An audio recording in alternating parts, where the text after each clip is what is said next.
lihat anjing bagus itu sulitnya gini, kita nggak tahu silsilahnya, nggak bakal jadi bagus. Itu cita-cita saya juga tuh, pengen.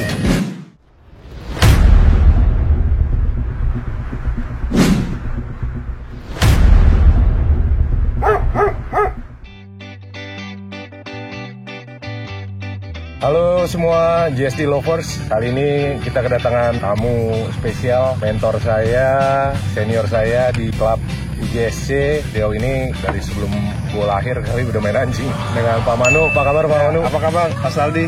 Baik, gimana sehat Pak? Sehat, tapi masih sempat main anjing ya? Masih. Ini kita kepengen tanya-tanya nih sama Pak Manu. Dari pengalaman Pak Manu sebagai senior, ceritanya gimana sih asal mulanya Pak Manu jadi main herder? Saya pertama kalinya herder itu tahun 60. Waktu itu kan ada kennel besar itu di puncak Om Kue Moeng. Moeng itu ya Pak? Guru saya. Saat itu saya umur 12 tahun, saya ada berapa ekor saya beli dari Om Moeng. Dan juga waktu itu ada senior Om Lim Sichun. Dulu ada namanya Edo Kontrijaya. Topnya dulu tuh. Okay. Tahun 75 saya udah mulai import anjing. Tapi saat itu saya import salah, namanya masih belajar. M1-nya nggak ada. Tapi kebetulan yang ngirim itu masih ada hubungan saudara saya. Om saya kawin sama orang Jerman. Jadi dia polisi di Jerman, kirimin anjing saya ke polisi sebenarnya. Setelah 2 tahun kemudian saya jual ke Pentimah. Kebetulan Pentimah saya juga banyak kasih anjing ke Pentimah. Buat jadi ini ya, anjing jaga ya. Jaga. Mulai makin ngerti anjing, kita makin tahu. Itulah mahalnya main anjing di situ. Jadi kalau main anjing itu seperti seniman, punya seni gitu. Jadi seninya main anjing itu gimana? Seninya main anjing itu nggak ada habisnya. Karena kan dulu sama anjing sekarang kan berbeda ya. Jadi ya makin kesini tuh makin bagus ya. Tapi kan nggak ada sesuatu yang sempurna. Pasti ada aja kurangnya. Tapi paling nggak mendekati textbook. Cuma kan belakangan di Jerman juga banyak peraturannya ya. Besok boleh lewat 65, besok lagi nggak boleh lewat 65. Padahal banyak anjing bagus yang gede-gede. Cuma memang kalau presidennya datangnya dari Leistung, pasti lebih seneng yang kecil. Dan anjing zaman dulu itu kan misalkan jauh banget sama sekarang. Karena mereka kan selalu berkembang ya. Cuma kadang-kadang juga tergantung dari presidennya. Dan lihat anjing bagus itu tuh sulitnya gini, kita harus tahu proporsinya dia, tinggi, panjang, tebal, kepalanya sampai ujung ekor harus bagus. Dan itu satu kesatuan tuh, karakternya dia harus bagus, temperamennya dia harus bagus, giginya pun kegedean salah, kekecilan salah, harus semuanya harus pas sama mulutnya dia, matanya juga harus bagus.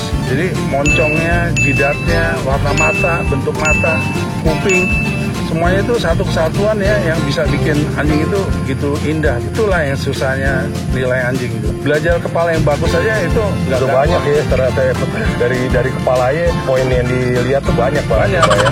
Kedua ya, leher juga kalau bisa agak lebih panjang lebih enak. Memang sih Pak, kalau saya lihat ibaratnya kayak shouldernya gede banget, lehernya pendek, akhirnya jadi kayaknya kepalanya kayak tenggelam gitu ya Pak ya. Ntar begini jadi. Gimana tuh Pak cara dari anakan deh, kalau dari sisi Pak Manu, poin yang pertama Pak lihat apa dulu?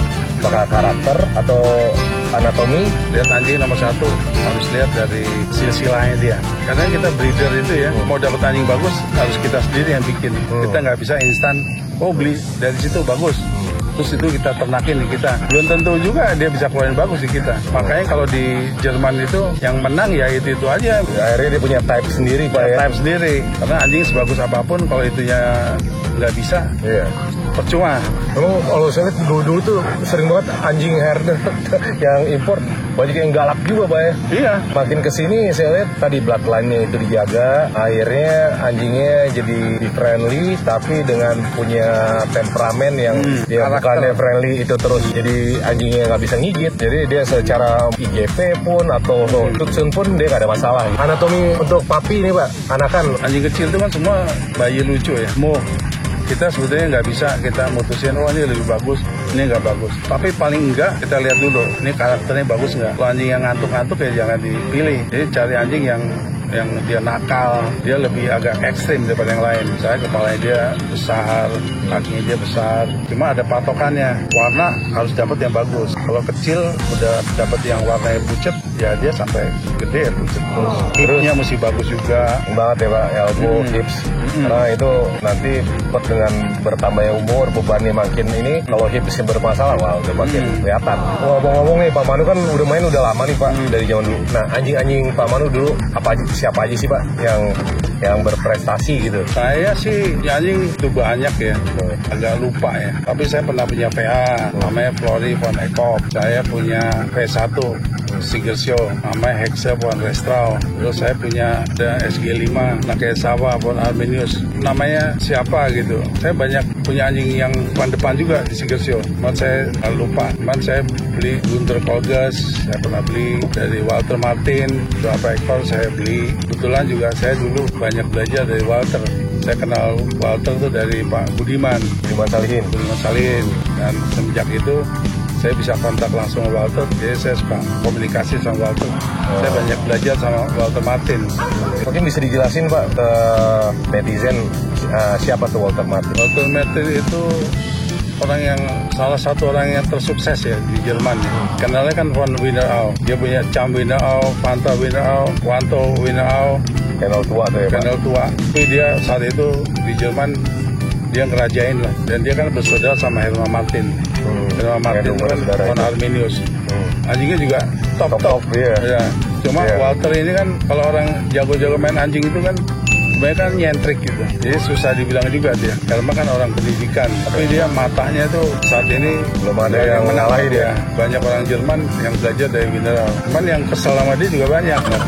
Nyentrikan dianya itu. Terus kalau menurut Pak Manu nih, gimana nih perkembangan herder di Indonesia sekarang? Apakah ada kemajuan dari segi breeding? Gimana menurut Pak Manu? Kalau saya lihat yang paling hebat tuh cara meliharanya udah hebat-hebat. Jadi size-nya penuh semua, tulangnya gede-gede, warna udah banyak yang bagus. Mulai bagus sih Pak ya. Sekarang juga banyak orang yang pinter. Ya itu saran saya. Jangan mindset kita bikin rusak anjing kita juga. Kita mesti banyak langit ada langit. Dan yang penting itu kalau kita mau ternak kita harus belajar ngerti silsilah. Kalau kita cuma ngelihat anjing bagus kita nggak tahu silsilahnya, cuma kan memang sulit ya dapat itu ya. Mereka kan orang Indonesia kan maunya instan, maunya yang beli bagus, cuma nggak pernah perhatiin daya turunnya.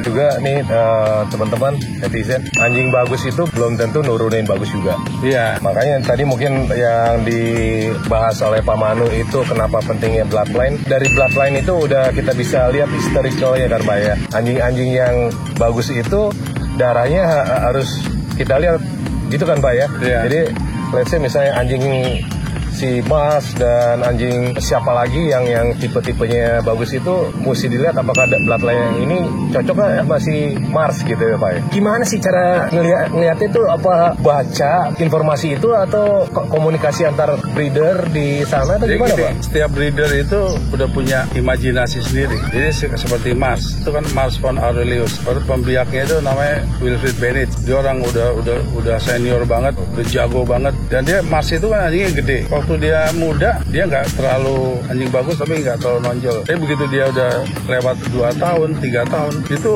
nurunnya emang bagus. Dan sekarang dia punya anjing satu bagus, saya juga pacakin nama anjing dia. Tetap dia pakai kennelnya dia sendiri. Dia jadi tetap kombinasiin tetap setengah dari darahnya dia. Selalu kalau breeder di sana tuh setengah pakai punya dia. Jadi nggak pernah semuanya loss semua. Jadi kalau kita mau breeding, ya kita harus bikin sendiri. Minimal setengahnya dari kita. Cita-cita saya juga tuh pengen punya type sendiri dari kennel sendiri. Begitu let's say masuk ke lapangan, juri atau orang-orang tuh udah bisa tahu bahwa oh nih anjingnya si Aldi nih gitu. Dan itu yang susah Pak ya. Iya, emang tiap breeder itu harus punya type sendiri. Oke, Pak Manu. Oke. Terima kasih waktunya dan senang sekali udah banyak dapat ilmu, bisa tukar pikiran dengan Pak Manu. Semoga teman-teman juga mendapatkan informasi yang bermanfaat. Oke, jangan lupa subscribe, comment, like, and see you in the next content. Ciao.